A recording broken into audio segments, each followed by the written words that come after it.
Internacionales. Se reorganiza el PRO en diputados, definió apoyar las reformas de Milei y designó voceros por áreas. Los legisladores que integrarán la bancada amarilla se reunieron el martes. Resolvieron acompañar las iniciativas del gobierno libertario para mantener el pedido de pago de la deuda de coparticipación que la nación tiene con Cava. Política. Los empresarios hicieron un reclamo recurrente, obra pública. En el marco del encuentro con gobernadores en Parque Norte, el titular del Consejo Federal de Inversiones afirmó que es tarea pendiente de Argentina la inversión en infraestructura. Ignacio Lamote esto aseguró. Nosotros estamos haciendo un plan logístico junto a las provincias donde se plantean prioridades de inversión. La logística integrada, no solamente las rutas, la logística hacia los aeropuertos, los trenes, los aeropuertos, los servicios, las regulaciones. Hay un montón de aspectos que hacen a la logística que hay que mirar como un todo. Servicio de noticias. 2 minutos de información. Internacionales. Xi Jinping evita protestas antijaponesas pese a la crisis diplomática.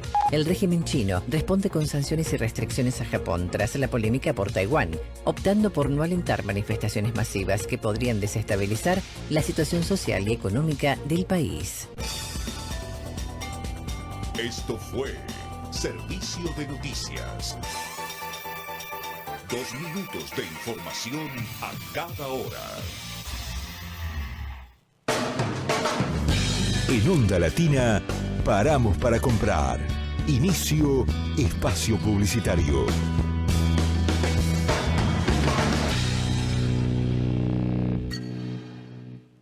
Buenos Aires, todo conectado. Ahora moverte en la ciudad de Buenos Aires es mucho más simple. En el subte y en los colectivos podés pagar con tu celular, con QR, con tarjetas de débito y crédito. Sin vueltas, sin perder tiempo, siempre conectado. Conoce más en buenosaires.gov.ar/movilidad. Buenos Aires Ciudad.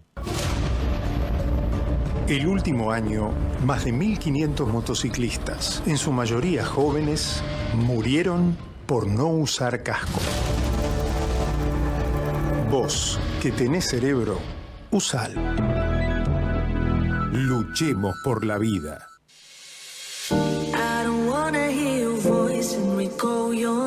No hay clima sin música. La primavera 25 está acá. Onda Latina. Departamento Comercial 1141 99 53 46.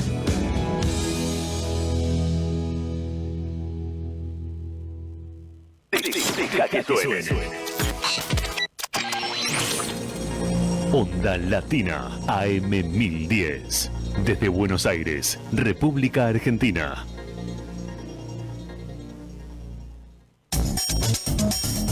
Estudio Jurídico Fernández y Pacheco. Honestidad y eficiencia. Especialistas en accidente de tránsito, familia y laboral. Te hacemos buena compañía. Estamos acá. Sonamos con la primavera 2025. WhatsApp 1135 87 89 19. Onda Latina AM 1010.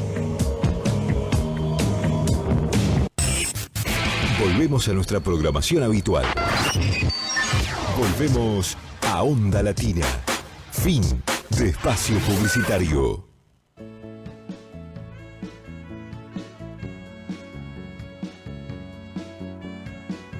Crónicas barriales, arte y cultura en la ciudad, lugares y personajes emblemáticos de la bohemia ciudadana, sus escritores, artistas e intelectuales, el pasado y el presente en 60 minutos de radio, acá en la AM 1010 Onda Latina, los sábados de 15 a 16 horas. Conducción Luis Raúl Calvo y Nora Patricia Nardo, con la participación especial de Adriana Gaspar en Artes Visuales.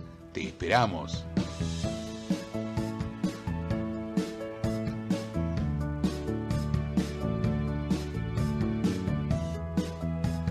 Acabamos de escuchar fragmentos de la versión instrumental de la canción La realidad del cine, Verité, de Luis Raúl Calvo, con arreglos musicales del maestro Oscar La Higuera.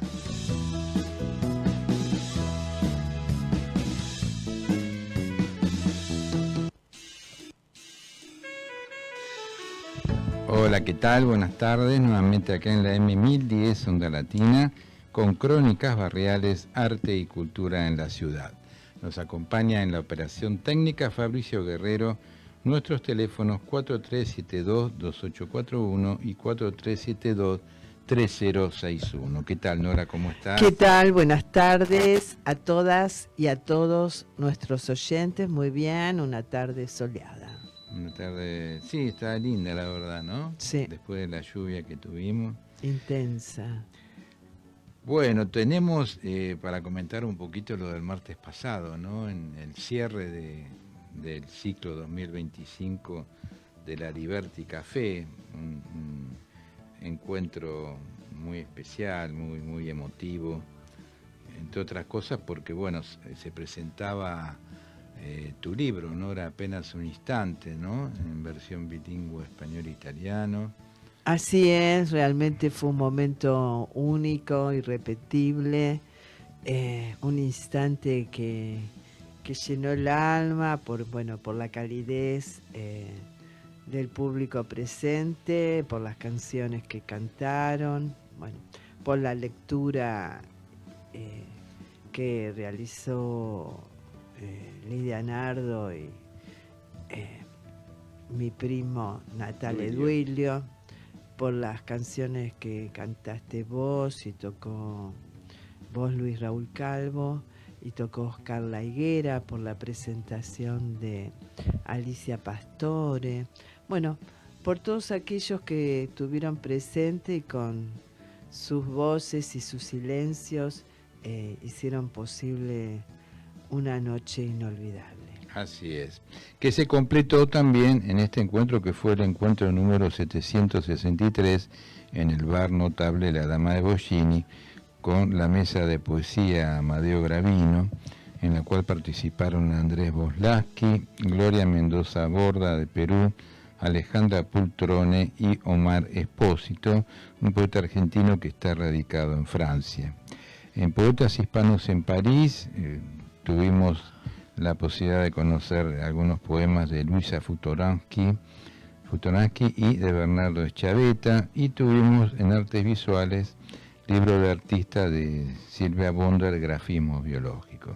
En la parte musical completó, con la parte de lo que vos comentabas, de haberte acompañado en la presentación de tu libro, ¿no? con Oscar La Higuera, también estuvo Paco Rizzo interpretando temas de nuestro cancionero popular. Decirles que este fue el último encuentro de este año. Si Dios quiere, retomaremos el tercer martes de abril. Esperamos en el mismo lugar, el bar notable La Dama de Boschini, ¿no es cierto? Así es, un lugar emblemático, ¿no? La ciudad autónoma, por el hecho de los años que existe, por toda la mística que hay dentro de este barcito, donde aún continúan como los cafés concert, ¿no? Con música a la noche, con conjuntos, con muestras, y bueno, en nuestro caso con la Liberty Café, música, poesía y artes visuales. Así es. Bueno, callecitas de Buenos Aires, en el barrio de Caballito. ¿Sabes que no sé dónde? Vamos a hablar de Enrique Finoquieto, ¿no? Nada más y nada menos. Que fue un genial cirujano, tuvo una vida ejemplar y maestro que hasta mereció un tango. Junto a su hermano Ricardo hicieron historia en la medicina argentina. Durante la Primera Guerra Mundial se trasladó a París para colaborar con Francia en la contienda. Un ejemplo de conducta y guía de generación de médicos. Cuando Eduardo de Windsor, príncipe de Gales, visitó el país en agosto de 1925, se maravilló con la orquesta de Julio De Caro y especialmente con uno de los tangos que interpretaba. Se titulaba Buen Amigo, y el británico quedó tan entusiasmado que se aprendió el nombre y lo pedía en cuanta cena de gala en su honor se hizo. Lo que no quedó claro si al futuro rey inglés le explicaron el origen de esa pieza. Su origen había sido reciente. La escena transcurrió en uno de los ambientes donde el reconocido cirujano Enrique Finocchieto sería habitué. El Chantecler de Paraná 440, recientemente inaugurado, rápidamente se había puesto de moda. Una noche, mientras cenaba escuchando el sexteto de Julio De Caro, el propio director de orquesta se acercó a su mesa. Sí, le señaló a un atribulado violinista que se deshacía en lágrimas en una mesa cercana. De Caro le contó que estaba así porque los médicos no encontraban cómo tratar a su esposa, que se quejaba de fuertes dolores abdominales. Finocchieto pidió que lo llevasen a verla. Debe ser un susto nomás, intentó tranquilizar. A la madrugada lo operó de urgencia en el sanatorio Podestá y le salvó la vida. Realmente, bueno, como agradecimiento entonces a partir de este hecho, De Caro compuso en su honor el tango Buen Amigo, que salió por RCA Víctor, la orquesta típica de Caro. Tenemos acá la imagen, ¿no? La imagen Sí. de RCA Víctor con la trompeta y el perrito, ¿te acordás? Tal cual. ¿Mm? Sí, yo tuve el gusto de conocer al hijo de Caro y a los nietos. Bien. Bueno, sus padres eran genoveses, nació en Buenos Aires él el 13 de marzo de 1881 y él y su hermano fueron criados por su madre Ana, ya que el padre Tomás había muerto, o sea que murió de jovencito. Murió jovencito, sí. Hizo la primaria en la escuela Nicolás Avellaneda y en el bachiller en el Colegio del Salvador. Descubrió su facilidad para las ciencias y el dibujo. Tenía 16 años cuando ingresó en la Facultad de Medicina de la UBA. Fue director de anatomía en los primeros años. Disector. Director de anatomía en los primeros años. Y luego practicante del Hospital de Clínica, donde ya se perfilaba como cirujano. Allí estudió 2 años con Alejandro Posadas, aquel cirujano, docente e investigador que filmó la primera operación de la historia en el Clínica y que se enorgullecía de los tremendos bigotes que lucía. Se recibió de médico a los 23, ilustró con sus propios dibujos su tesis, el piebot varo equino congénito. Con el diploma bajo el brazo ingresó como médico interno ad honorem en el Rawson, un hospital que había surgido por la necesidad de atender a los heridos de la Guerra de la Triple Alianza. Luego de un intenso trabajo de 2 años donde no existieron ni fines de semana ni feriados, viajó a Europa para perfeccionarse. Solo cumple con su deber quien va más allá de sus obligaciones, explicaba. A su regreso volvió al Hospital Rawson como jefe de clínica y a los 33 años fue nombrado a cargo de cirugía en la sala 8. Allí lo acompañó su hermano Ricardo, que se había recibido hacía poco. Juntos harían historia en la medicina, describían las operaciones que hacían juntos como la de un solo cirujano con 4 manos. Tenía la costumbre de convocar a médicos menores de 30, a quienes formaba tanto al pie de la cama del paciente como en la mesa de operaciones. Con el tiempo estableció los días de docencia en lo que se llamó los viernes de Finocchieto. Hacia el fin de la Primera Guerra Mundial ofreció sus servicios a Francia, como dijimos, para atender a los heridos.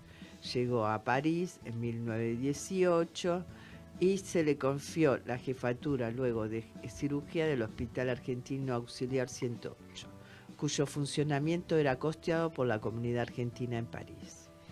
Su fama de cirujano había trascendido las fronteras, así que su llegada fue muy celebrada. Muchas veces permanecía más de un día en el quirófano, operando sin pausa, aún en condiciones dramáticas, como cuando debió hacerlo en medio de un bombardeo. El quirófano, que estaba ubicado en el último piso con techo vidriado, lo hizo mudar por precaución al 3er piso. Bueno, su actuación fue excelente. El gobierno francés quería que se quede un año más finalizada la guerra. Sus méritos recibió medalla de honor y legión de honor. También fueron reconocidos otros colegas argentinos como Rafael Cisneros, Enrique Vide y Horacio Martínez Leanas. Ayudados por su talento en el dibujo, diseñó cerca de 70 instrumentos quirúrgicos, empezando por la característica luz en la frente. Bueno, nos dejó a los 67 años, Muy el 19 de marzo de 1947, tuvo un episodio cerebral del que lamentablemente no se recuperó. La fama de Fino Quieto se trasladaba a todos los lugares. Una anécdota: mi padre, que era también médico cirujano, atendía entre tantos lugares, hacía guardias en una clínica que estaba en Nicasio Oroño y Avenida San Martín. Y en la Avenida San Martín, justamente en Nicasio Oroño, hay un bar que todavía sigue, que se llama La Cumbre. Y en aquellos años, bueno, viste el corte que se hace de las pizzas y todo eso, sí, en el mostrador. Había uno de ellos que, en función de lo bien que hacía los cortes de la pizza, lo habían apodado Fino Quieto. Ah, mira vos. Así que qué Fino maravilla. Quieto de acá, Fino Quieto de allá, él se sentía sumamente orgulloso porque los médicos, mi papá y los compañeros, le decían: ¿qué tal, Fino Quieto? Un buen corte de pizza. Así que trascendió, bueno, las fronteras. Bueno, excelente todo el trabajo de este gran hombre. Así que la calle queda por el barrio de Caballito.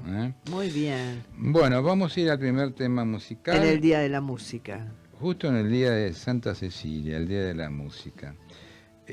Julieta Laza nos acompaña. Vamos a escucharla en este tema que se llama Guitarra, dímelo tú. Adelante, Fabricio.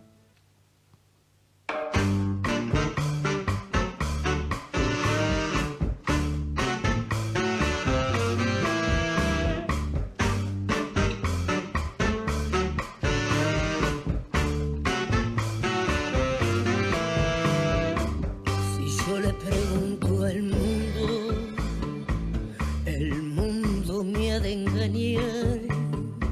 Si yo le pregunto al mundo, el mundo me ha de engañar. Cada cual cree que no cambia y que cambian los demás. Y paso las madrugadas buscando un rayo de luz, porque la noche tan larga, guitarra, dímelo tú.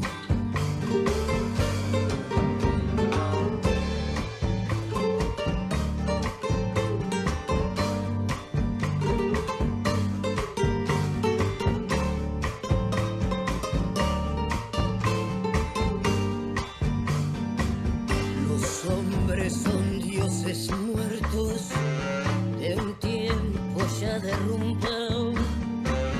Los hombres son dioses muertos de un tiempo ya derrumbado. Ni sus sueños se salvaron, solo una sombra quedó. Y paso las madrugadas buscando un rayo de luz, porque la noche tan larga, guitarra, dímelo tú.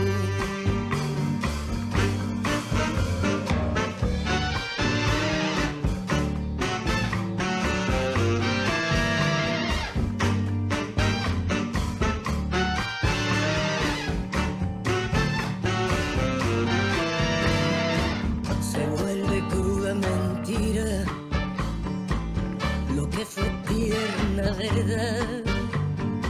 Se vuelve cruda mentira lo que fue tierna verdad. Y hasta la tierra fecunda se convierte en arena. Y paso las madrugadas buscando un rayo de luz, porque la noche tan larga, guitarra, dímelo tú. Guitarra, dímelo tú. Guitarra, dímelo tú.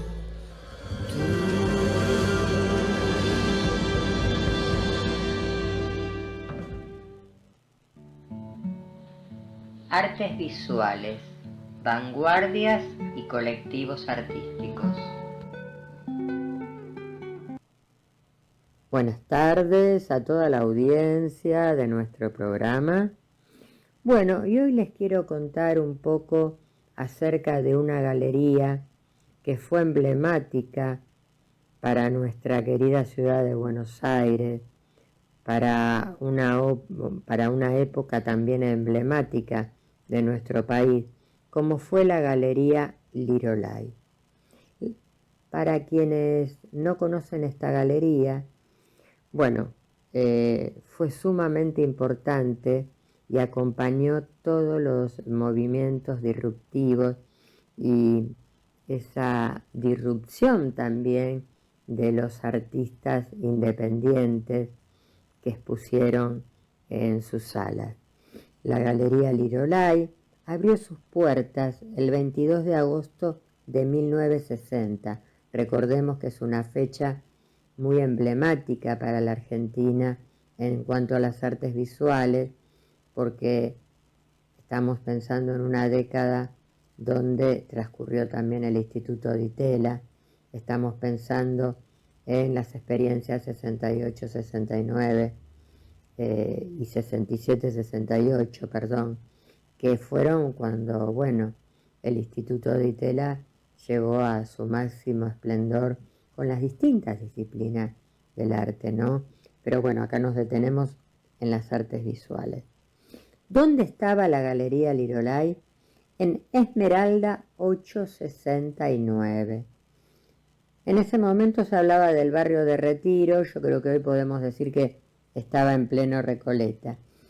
Y bueno, rápidamente se transformó en un espacio de expresión para los movimientos de vanguardia, para esa expresión no tradicional que surgieron un poco en estos movimientos, porque venían de Estados Unidos, de Europa, y fueron tomados rápidamente aquí en la Argentina, y que fue una época muy disruptiva, los años 60 y 70. Todo eso lo absorbe la Galería Lirolai.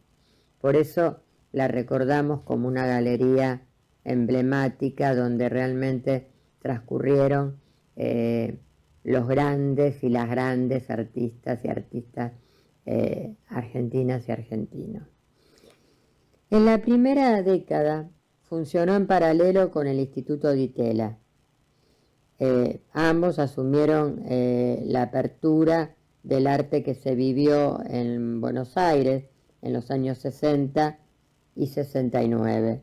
Como dije antes, ¿no? Esos 9 años de gran disrupción, y no me voy a cansar de decir esta palabra porque, bueno, fueron muy importantes para nuestro país, para las artes, para la cultura.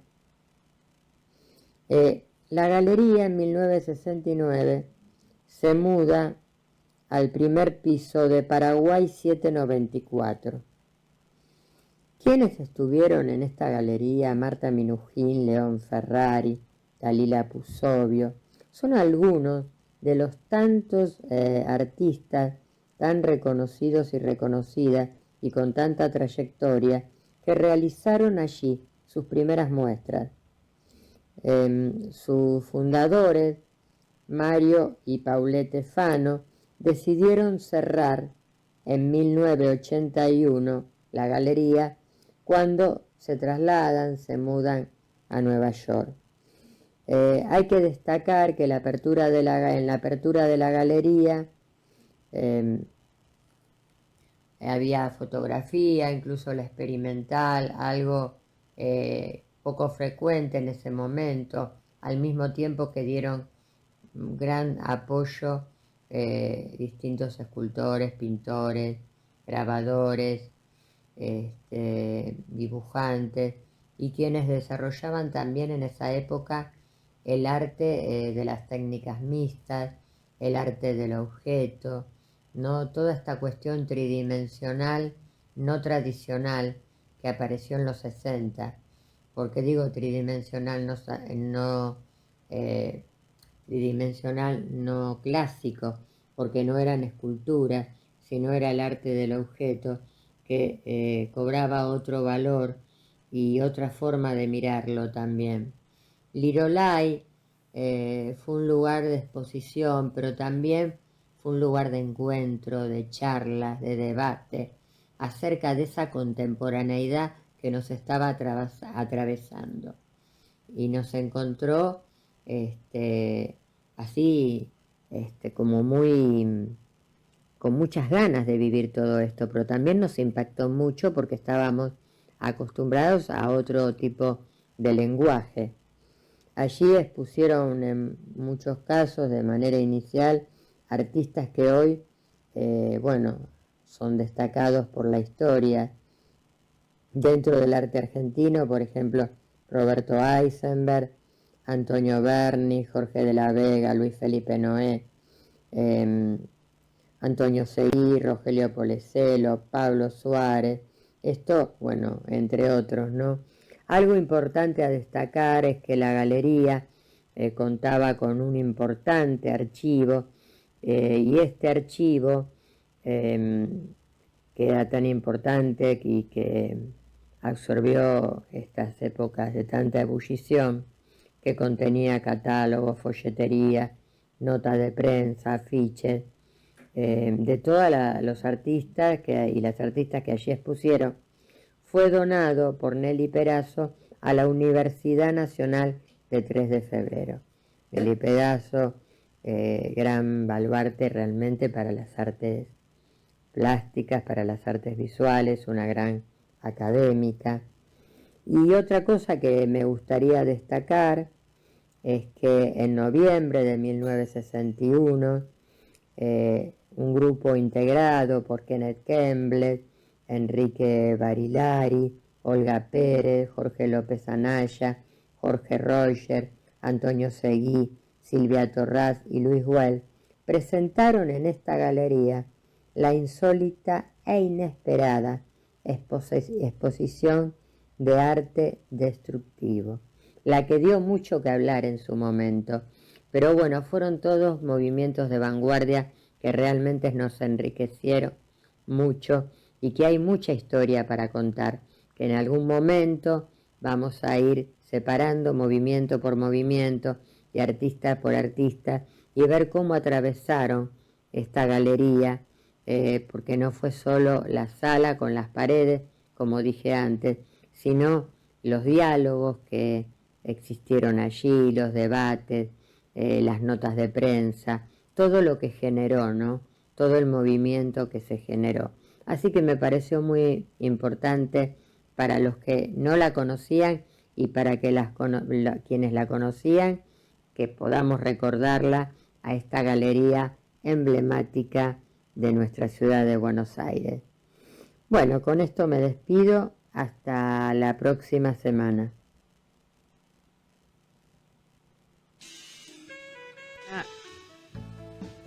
El Planeta de los Monos, el jueves 27 de noviembre a las 17:45 horas, hasta Trilce Massa 177 Cava, culminación quinta temporada, celebramos más de 300 encuentros virtuales. Así que va a estar muy interesante porque, va a haber lectura de Julieta Calderone, Liliana Corredera, María Julia Duirle, Karina Lerman, Alicia Márquez, Teresa Palazzo Conti, Cecilia Pierina. Y va a tener Ramiro Silver un diálogo con vos, ¿no, Luis? Este jueves 27 a las 17:45 sí. en Hasta Trilce, Massa 177 Cava. Así que aquellos están todos invitados, entrada libre y gratuita, y te escucharemos. Muy bien, el año pasado se cumplieron los primeros 40 años del nacimiento del programa cultural En Barrio de la Ciudad de Buenos Aires, una iniciativa que surgió en el gobierno de Raúl Alfonsín a través de Pacho O'Donnell con el objetivo de democratizar el acceso a la cultura de forma gratuita y descentralizada en los distintos barrios porteños. Este programa, que depende del Ministerio de Cultura porteño, ofrece una amplia gama de talleres de iniciación, formación y producción artística en disciplinas variadas como danza, música, teatro, artes visuales, talleres literarios, y están distribuidos en 36 centros culturales en 28 barrios. Su implementación busca promover la producción cultural local y crear espacios de encuentro para los vecinos. Bueno, decíamos que opera a través de 36 centros culturales y está abierto a vecinos de todas las edades. Se ha convertido en el programa de talleres artísticos más importante de la ciudad de Buenos Aires. A partir del próximo programa vamos a ir comentando un poco más justamente cómo fue el inicio, de qué forma se dio y ir comentando acerca de los diferentes centros culturales que están en Ciudad Autónoma de Buenos Aires, cumpliendo esta misión que es tan importante, ¿no? Tal cual.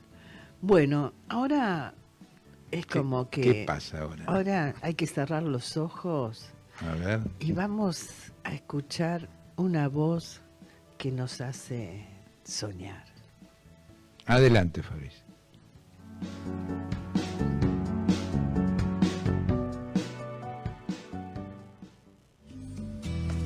Lanús cierra la puerta. La muchacha sale. La directora se vuelve y lo mira severamente. Lanús corre hasta su escritorio y se sienta. Lee con la nariz pegada al libro. Está encerrado en el armario. Hay dólares. Un corazón se llena de piojos. ¿Qué más, señora directora? Por primera vez tengo ganas de cerrar las oficinas. Aunque no lo crea, estoy cansada. Lo creo. Hoy pasa algo raro. No pasa nada. Usted misma lo dijo.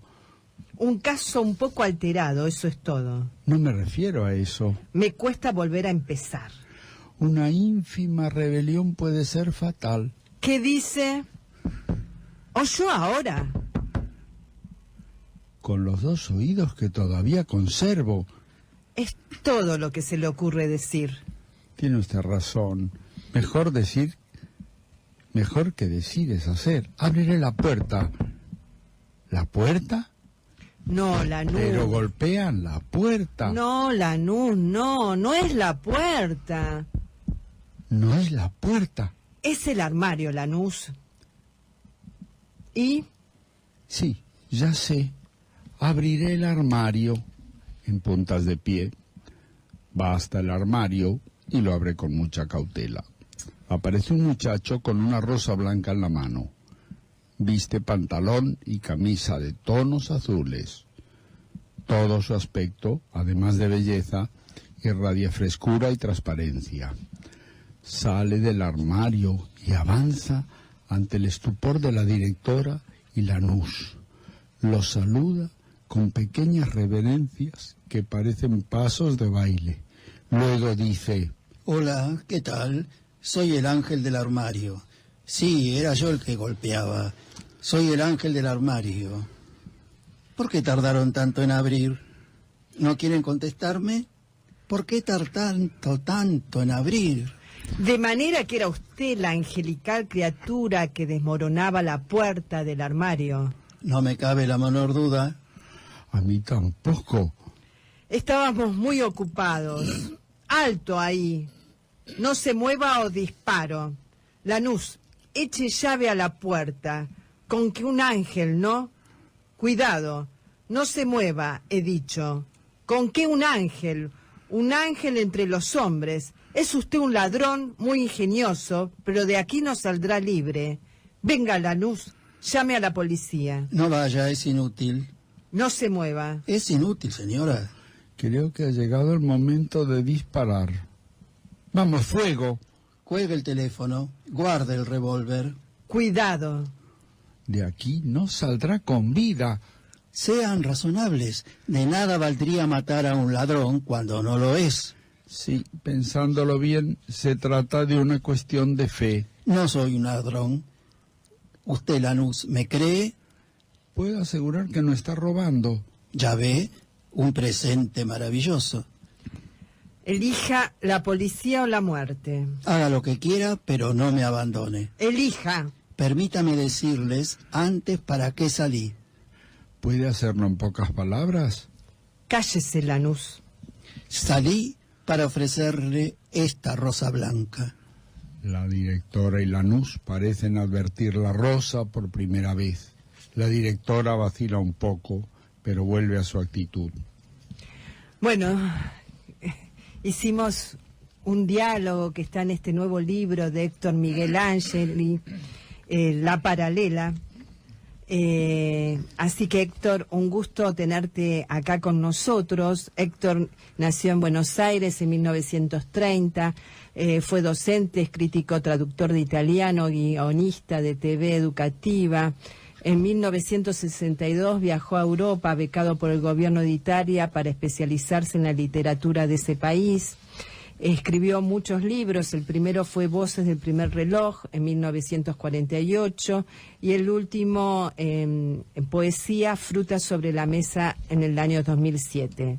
Distinciones recibidas varias, tercer premio municipal y premio bienal de la Fundación Argentina para la Poesía, faja de honor de la SADE, gran premio de honor de la Fundación Argentina de la Poesía y premio trienal de la Academia Argentina de Letras. Primer premio municipal 2013. Bueno, un gusto tenerte acá con nosotros, Héctor. Bueno, yo le voy a ceder la palabra a Héctor, ya que hice las veces de relator en esa improvisación que hicimos aquí. Me siento muy privilegiado y muy orgulloso de poder estar en esta mesa con Héctor, con Nora y con Luis, que también está escuchándonos, en el momento en que se edita esta obra que había escrito Héctor Miguel Ángeli, pensando en Alba Mujica y en Carlos Macchi, en la interpretación de los personajes protagónicos. Entonces, dicho esto, solamente me queda cederle la palabra a Héctor, que ahora ya no va a ser el ángel, aunque tiene mucho de ángel. Yo creo que nos está ofreciendo a cada momento una rosa blanca, a todos, con su poesía. A veces tarda en sacarla, a veces tarda en salir del armario, pero van haciendo cosas. Bueno, muchas gracias por la invitación, muchas gracias por tus palabras, muy lindas y muy gratificantes. Presento esta esta obra de teatro, que sale de mi línea de publicaciones de poesía, sí, ¿no? Pero que tiene mucho de poesía, supongo yo. No rompe demasiado mi línea poética. Creo que al contrario, en cierto modo la confirma, ¿no? ¿Cómo lo escuchaste vos, Luis, desde allí, desde tu casa? Bueno, no. Hola, Luis, ¿nos escuchás? No, parece que no. Sigamos hablando entonces. Esperemos que lo haya escuchado bien. Hola, hola. Hola, ¿qué tal, Nora? ¿Cómo estás? Bueno, estábamos diciendo cómo había salido desde acá y allá, cómo había llegado a nuestros hogares, a nuestros oyentes, esta mini interpretación. Totalmente asombrado, mira, la verdad creo que hemos encontrado unas nuevas estrellas de radioteatro. Vos viste, ¿no? Realmente es una sorpresa muy gratificante y nosotros que teníamos ganas, ¿te acordás de incorporar algo de radioteatro en nuestro programa? Creo que ya tenemos dos extras. Mirá vos. ¿No? La verdad que bien, sí. Y tenemos los extras, ¿no? Para no ser las figuras principales. Exactamente. La verdad que muy bien. Bueno, al margen de todo esto, mis felicitaciones a Héctor por este nuevo libro, un libro que marca un quiebre en su recorrido, ¿no? Por las letras, en el sentido que él venía publicando poesía y de pronto se larga con una obra de teatro, La Paralela, que la cual yo estoy leyendo. Y lamentablemente mientras la había comenzado a leer, justo me agarró la internación, que me tuvieron que operar, así que ahora pienso continuarla con tranquilidad. Bárbaro, Luis. Estábamos hablando que esto surgió ¿cómo la idea de hacer teatro, de escribir teatro, Héctor? Yo siempre fui un gran amante del teatro desde chico, ¿no? Cuando mi padre me llevaba a ver varias obras, sobre todo en el Teatro Cervantes, porque era el más barato. Y bueno, y finalmente escribí primero una obra de teatro que se llama El vino de Judas, pero que la rechacé porque no me termina de convencer. Y luego escribí esta, a pesar de que tengo planificadas como 3 o 4 obras más que no voy a escribir, por supuesto, porque ya a esta altura no voy a escribir esas obras, pero el gusto por el teatro siempre fue en mí muy, muy fuerte, muy grande, y de manera que rendir ahora una especie de modesto tributo a ese amor me hace muy feliz. Estuvimos también escuchando la voz de Francisco José Díaz Alejo, que en este caso es el editor de La Paralela. ¿Por qué editar esta obra de teatro? Bueno, mi relación con Héctor Miguel Ángeli es de más de medio siglo, claro. Hace más de medio siglo que nos conocemos. Y en los últimos años él ha colaborado mucho conmigo en que a través de una cosa muy chiquita que es la Fundación Oeste se hayan podido editar algunas cosas que, bueno, son poesía, son arte, y entre esas cosas hay un libro de poemas en el que él, con un poema suyo, le dio la salida a ese libro de alguien que cuando lo escribió nunca pensó que serían poemas publicados, y sin embargo, bueno, además de dibujos, pinturas y esculturas, me refiero a Rocco Incardona, escribió todo esto. Después se han hecho otras cosas, unos relatos de un español, Fernando Barrejón, en 2009, de una poeta argentina, Victoria Laína, en 2011, y últimamente los poemas que póstumamente dejó Pablo Moretti, Reflejos desde el Abismo, con prólogo de Graciela Maturo y de Héctor Miguel Ángeli. Y ahora, bueno,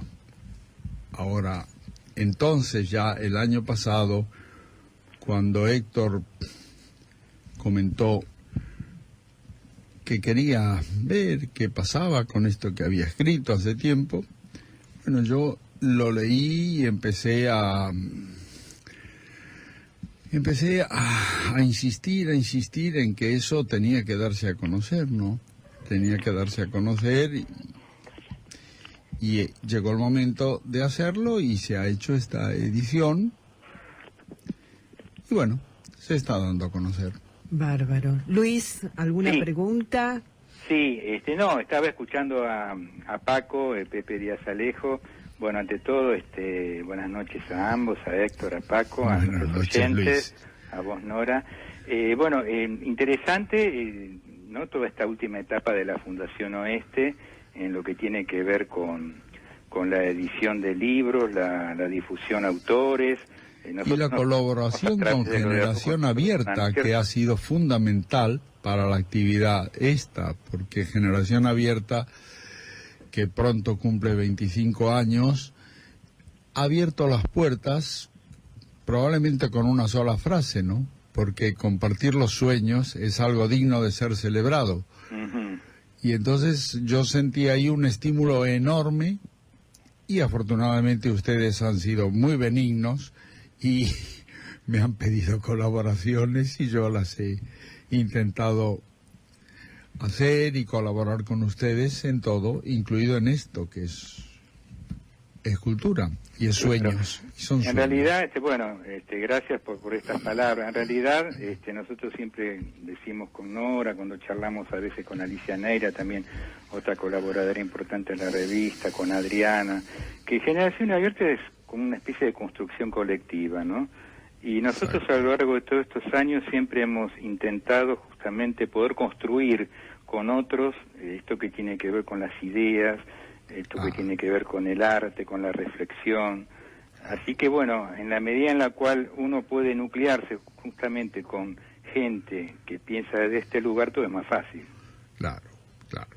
Yo creo que sí. Bueno, estábamos viendo con Héctor que en realidad no hablamos de la síntesis de la obra de teatro, ¿no? Porque bueno, hablamos de algunos personajes, pero faltaba como saber de qué trata esta obra, ¿no? Claro, lo que sería el argumento, digamos. Exacto. A ver, ¿de qué trata? ¿Cuál es el argumento? Mira, trata muchas cosas porque es una obra un poco demasiado, ¿cómo te diré? Múltiple. Pero bueno, yo, minutos antes de empezar el programa, borroneé este pequeño apunte que, si me permitís, lo voy a leer para no dispersarme. ¿Cómo no? ¿No? Está permitido todo. Bueno, dice así, que es una síntesis muy elemental, ¿no?, de la obra, porque finalmente es el espectador o el lector quien va a completar el significado, claro, o el contenido o la belleza general de la obra, que es lo que ocurre con todas las obras de arte, ¿no? No solamente con esta o con un solo género. En un mundo gris, monótono y absurdo, como petrificado en el tiempo, sucede lo imprevisto y lo maravilloso, lo que puede hacer creer que en un instante todo cambiará y será gratamente distinto. Es como si de pronto aconteciera el efecto de una aspirina. El dolor general transformado en ilusión reparadora. En definitiva, lo que aparece con la rosa blanca es la poesía, o mejor aún, una metáfora de la poesía. Después de la visita del ángel, ya nada será igual. Se cortará la paralela.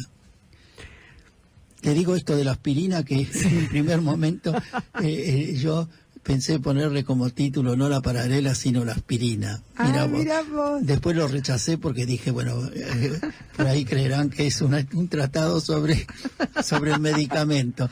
Pero además también lo rechacé porque me parecía que daba demasiado directamente a luz el significado de la obra. Claro. Porque realmente la obra se puede sintetizar así en 2 palabras, la aspirina. Bueno, esa es una interpretación tuya, ¿eh? Sí, yo sí, tengo sí, otra, pero bueno, la verdad que bárbaro tu síntesis. Ya la obra salió, ¿no? Así que ahora cada uno podrá tener libre interpretación. Así es. Claro. Qué maravilloso, ¿no? La verdad que emociona la radio, emociona tener este registro, emociona escuchar la voz de Héctor Miguel Ángeli, es como si estuviera acá presente, como si ese instante que vivimos todos en aquel momento, 2013, se estuviera replicando ahora con la misma emoción, con la misma alegría, con el mismo cariño, ¿no? Sí, sin duda. Eso es lo mágico de la radio, ¿no? Que nos permite de pronto poder recuperar archivos de programas, ¿no?, que son significativos, y poder volver a ponerlos en el aire. Y sí, y lo ponemos en el aire y tenemos también, aparte, a Lanús acá presente. Tenemos a Lanús que encarnado, digamos, en el protagonista, pero muy bien desarrollado, ¿no? Por eso decía yo medio en broma, pero realmente habían aparecido figuras ahí haciendo un radioteatro en forma inesperada, pero muy bien, total, con una gran lucidez. ¿Qué tal, Paco? Estamos con Paco Pepe Díaz Alejo, ahora acá en vivo, ¿no? En Generación Abierta en Radio, pero ahora en el año 2025. Estamos en vivo con Héctor Miguel Ángeli, porque Héctor, que nació en 1930, que en 1985 casi lo matan el día de su cumpleaños casi, o el mismo día entraron a robarle. Y fue terrible eso. Y bueno, pero a partir de ese momento se revivió un poco toda su vida, empezando por el momento en que nació, que creyeron que había nacido muerto, y el médico le preguntó al padre, ¿qué salvamos? ¿A la criatura que nace o a la mamá? No, a la mamá. Y lo dejaron apoyado y de repente se cayó y ahí empezó a llorar. El golpe le deformó la cabeza durante años, hasta los 2 o 3 años, pero había vuelto a nacer en el año 2015, al cumplir 85 años, y bueno, no solo volvió a nacer, sino que continuó escribiendo, casi póstumo, por ejemplo, que se presentó en el Café, probablemente el año 2016, yo creo. Claro, en el Café Montserrat. En el Café Montserrat. Sí, sí. En el Café Montserrat, y fue él personalmente, lo presentó, lo presentamos, y bueno... Aparte lograste algo muy importante, porque Héctor no le gustaba presentar sus libros. No le gustaba porque Héctor era enormemente exigente con lo que expresaba. Por una parte, cuando escribía algo, lo tenía que... No, hay que corregir. No, esto no... Y una edición volvía atrás, adelante, hasta que él le daba más o menos el visto bueno, ¿no? Pero yo lo tengo tan presente. Efectivamente, en el año 2013 hacía más de medio siglo. Y sí, ahora hace 65 años o 64 años que nos conocimos con él y sigue estando presente acá. Porque cuando yo, el año 2018, el mes de abril, regresé, estaba internado ya en los últimos momentos, bueno, volví al día siguiente, y el día 12 de abril, creo. 12 de abril, bueno, el 11 a la noche, él me hablaba, bueno, me puso la mano en la cabeza, bueno, y sigue estando acá presente, Héctor, que continúa estando presente. Así es, la verdad que sí, con su voz cálida, con esa ironía, con esa calidez, ¿no? Claro, ese humor, maravillosa persona, y nosotros siempre que podemos lo traemos a la memoria. Y yo para venir acá iba a traer la rosa blanca, pero como no encontré, traje una aspirina y Lidia trajo otra aspirina. Nora trajo otra aspirina. Sí. Es que digo Lidia porque apenas un instante.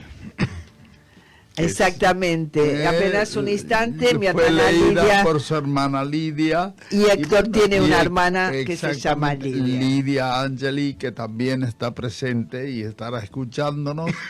Y él también, y además nos está dando fuerzas para seguir adelante. Adelante. Tal cual. Lo interesante también de lo que comentaba Héctor era como el público, ¿no? Como el espectador, a través de la lectura de esta obra, le podía dar el cierre y la interpretación deseada.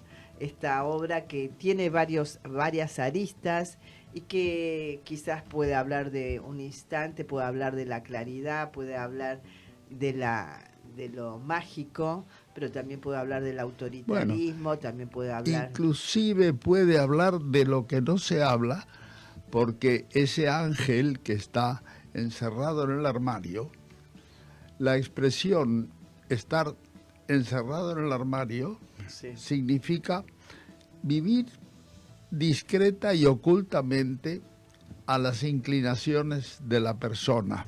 Tal cual. Esto probablemente en 1930, no sé, porque era al final de los años locos, pero sí en 1960, 70, No, se vivía discretamente y aún ahora, pero ahora no, ahora somos libres, cada uno es libre de expresar, entonces están los movimientos, creo que se llaman LGTBI y no sé cuántas cosas más, bueno, pero él ya lo da a entender en esta obra. Esa es una de las interpretaciones. Yo lo interpreto como una de las interpretaciones posibles, claro, sí. posibles en una persona enormemente sensible, creativa y capaz de relatar un cuento como el del miligramo de la sal, que no sé, hablamos, no sé si habíamos hablado, ¿no? Un miligramo de sal. Sí, bueno, sí, es excelente de ese cuento, la verdad. Cuento de Él Héctor, lo ¿no? tiene en el programa de radio, que nosotros, la maravilla de esto es que ustedes pueden entrar a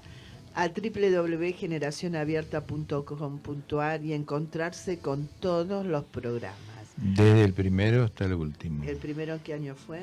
El primero fue el 13 de septiembre del año 2007. Así es, desde el 2007, desde Sí, el 13 eso, de septiembre hasta ahora.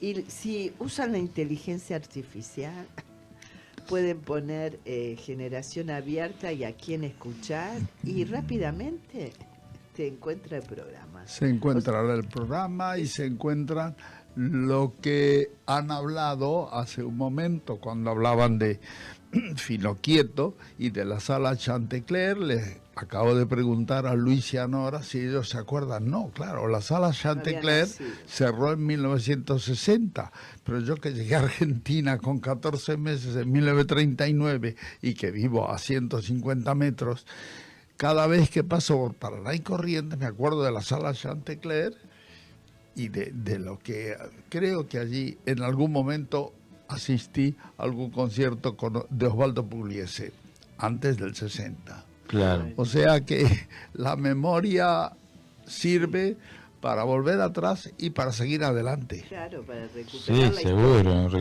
que la historia no se pierda, ¿no? Eso es lo importante. La historia sigue, apenas un instante. Mientras estemos acá, nosotros vamos a recordar esos instantes. Y aquellos que quieran podrán encontrar en la revista también y en nuestras páginas toda nuestra historia cultural, ¿no es cierto? Eso también es importante. Sí, sin duda que tiene que ver Y con antes eso. de que cierre el programa, quiero agradecerles que me hayan invitado nuevamente. Siempre estás invitado, Siempre estás Paco. invitado. Vos ya sos de la casa, Paco. Sí, pero bueno. Sos de la casa. Muchas gracias. Y aparte, bueno, en este caso era algo muy interesante, Muy caro ¿no? al Poder sentimiento. poder volver a poner en el aire ese programa, ¿no? Que fue en otra radio, que fue en Radio en otra Cultura. Radio Cultura. Pero saber que el primer programa que hicimos acá, en esta emisora, estuvo presente también Héctor y estuvo presente Paco. Así que lo podemos también algún día rastrear. Rastrearlo como para volver- poder poner algo del programa en el aire, ¿no es cierto? Tal cual. Bueno, ¿te estás volviendo a España cuándo, Paco? Estoy volviendo el sábado 29 de noviembre a España porque tengo que hacer unas cuantas cosas y estar acá el día 21 de abril, Perfecto. martes, la primera sesión del Café Literario Antonia Liberti del año 2026. Así es, así que ya tenés que ir sacando los pasajes. Apenas ¿eh? llegue, os saco el pasaje para regresar acá. Bueno, Paco, un gusto Gracias. enorme como siempre. Igualmente. Bueno, nos vamos yendo. Le agradecemos a Fabricio Guerrero por todo su apoyo y colaboración en la parte técnica. Ahora viene Nueva Ola y algo más, quédense acá en la M1010 y nos vamos hasta el próximo sábado. Recordando que la belleza y la memoria se deslizan por la ciudad. Deteniendo el vértigo. Muchas gracias.